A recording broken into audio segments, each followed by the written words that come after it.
to be my parents, that I would be able to sufficiently support myself after I graduate. Thank you, Jeremy. I appreciate your question, and thank you for being here this evening, and to all the nationality here. Thank you for your time. Thank you to Hofstra University and to Candy Crowley for organizing and leading this event. Thank you, Mr. President, also for being part of this debate. Your question is one that's being asked by college kids all over this country. I was in Pennsylvania with someone who just graduated. This was in Philadelphia, and she said, I've got my degree. I can't find a job. I've got 3 part-time jobs.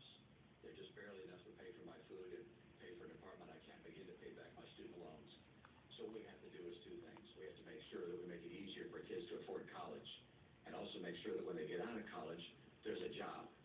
When I was governor of Massachusetts, to get a high school degree, you had to pass an exam. If you graduated in the top quarter of your class, we gave you a John and Abigail Adams Scholarship, 4 years tuition free to the college of your choice. In Massachusetts, it's a public institution. I want to make sure we keep our Pell Grant program growing. We're also going to have our loan program so that people are able to afford school. But the key thing is to make sure you can get a job when you get out of school. And what's happened over the last 4 years has been very, very hard for America's young people. I want you to be able to get a job. I know what it takes to get this economy going. With half of college kids graduating this year without a job, and without a college-level job, that's just unacceptable. And likewise, you got more and more debt on your back. So more debt and less jobs. I'm going to change that. I know what it takes to create good jobs again. I know what it takes to make sure that you have the kind of opportunity you deserve. And kids across this country are going to recognize we're bringing back an economy. It's not going to be like the last 4 years. The middle class has been crushed over the last 4 years, and jobs have been too scarce. I know what it takes to bring them back, and I'm going to do that and make sure when you graduate, 2014, when you come out in 2014, I presume I'm going to be president, I'm going to make sure you get a job. Thanks, Jeremy. Yeah, you bet. Mr. President.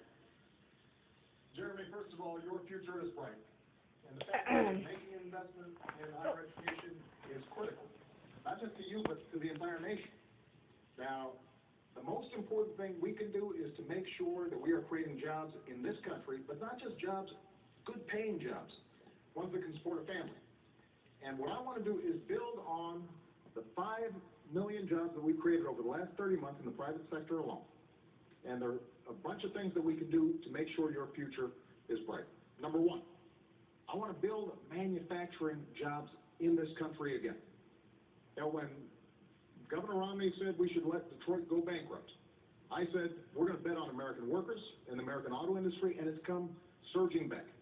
I want to do that in industries, not just in Detroit, but all across the country. And that means we change our tax code, so we're giving incentives to companies that are investing here in the United States and creating jobs here. It also means we're helping them and small businesses to export all around the world in new markets. Number 2, we've got to make sure that we have the best education system in the world. And the fact that you're going to college is great, but I want everybody to get a great education. And we've worked hard to make sure that student loans are available for folks like you. But I also want to make sure that community colleges are offering slots for workers to get retrained for the jobs that are out there right now and the jobs of the future. Number 3, we've got to control our own energy. You know, not only oil and natural gas, which we've been investing in, but also we've got to make sure we're building the energy source of the future. Not just thinking about next year, but 10 years from now, 20 years from now. That's why we invest in solar and wind and biofuels. Energy efficient cars. We've got to reduce our deficit, but we've got to do it in a balanced way. Asking the wealthy to pay a little bit more along with cuts so that we can invest in education like yours. And let's take the money that we've been spending on war over the last decade to rebuild America. Roads, bridges, schools. Can you do those things? Not only is your future going to be bright, but America's future is going to be bright as well.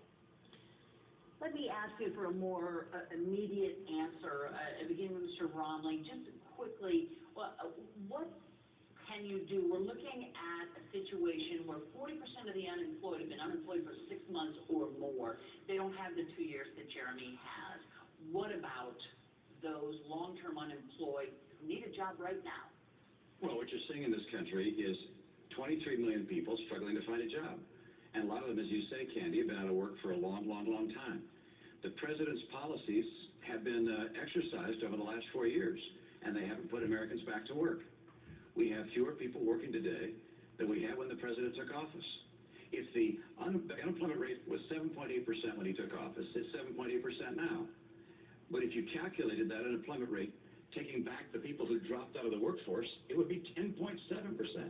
We have not made the progress we need to make to put people back to work. That's why I put out a 5-point plan that gets America 12 million new jobs in 4 years and rising take-home pay. It's going to help Jeremy get a job when he comes out of school.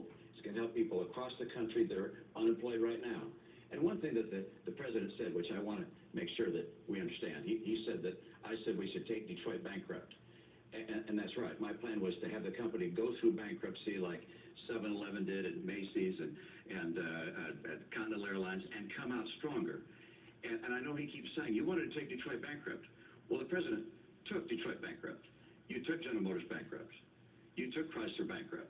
So when you say that I wanted to take the auto industry bankrupt, you actually did. And I think it's important to know that that was a process that was necessary to get those companies back on their feet so they could start hiring more people. That was precisely what I recommended and ultimately what happened. Let me give the president a chance. Go ahead. Candy, what Governor Romney said just isn't true. He wanted to take them into bankruptcy without providing them any way to stay open. And we would have lost 1 million jobs. And don't take my word for it. Take the executives at GM and Chrysler, some of whom are Republicans, may even support Governor Romney. But they'll tell you his prescription wasn't going to work. Now, Governor Romney says he's got a 5-point plan. Governor Romney doesn't have a 5-point plan. He has a 1-point plan. And that plan is to make sure that folks at the top play by a different set of rules. That's been his philosophy in the private sector. That's been his philosophy as governor. That's been his philosophy as a presidential candidate. You can make a lot of money and pay a lower tax rate than somebody who makes a lot less. You can ship jobs overseas and get tax breaks for it. You can invest in a company, bankrupt it, lay off the workers, strip away their pensions, and you still make money. That's exactly the philosophy that we've seen in place for the last decade. That's what's been squeezing middle-class families. We have fought back for 4 years to get out of that mess. The last thing we need to do is to go back to the very same policy that got us there. The next question is going to be for you here. Mr. Romney, Governor Romney, there'll be plenty of chances here to go on, but I want to all these folks, I will let you absolutely answer, and the rest of the answer is way off the mark. Okay, certainly we'll have lots of time here coming up. Because I want to move you on to something that's sort of connected to cars here, and go over, and we want to get a question from Bill Turcola.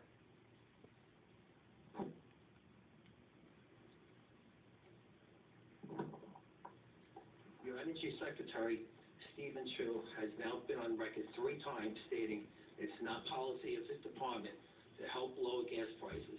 Do you agree with Secretary Chu that this is not the job of the Energy Department? The most important thing we can do is to make sure we control our own energy. So here's what I've done since I've been president. We have increased oil production to the highest levels in 16 years. Natural gas production is the highest it's been in decades. We have seen increases in coal production and coal employment. But what I've also said is we can't just produce traditional sources of energy, we've also got to look at the future. That's why we doubled fuel efficiency standards on cars. That means that in the middle of the next decade, any car you buy, you're going to end up going twice as far on a gallon of gas. That's why we've doubled clean energy production, like wind and solar and biofuels. And all these things have contributed to us lowering our oil imports to the lowest levels in 15 years. Now, I want to build on that. And that means, yes, we still continue to open up new areas for drilling. We continue to make it a priority for us to go after natural gas. We've got potentially 600,000 jobs and 100 years worth of energy right beneath our feet with natural gas. And we can do it in an environmentally sound way. But we've also got to continue to figure out how we have efficient energy, because ultimately that's how we're going to reduce demand, and that's what's going to keep gas prices low. Now, Governor Romney will say he's got an all-of-the-above plan, but basically his plan is to let the oil companies write the energy policy.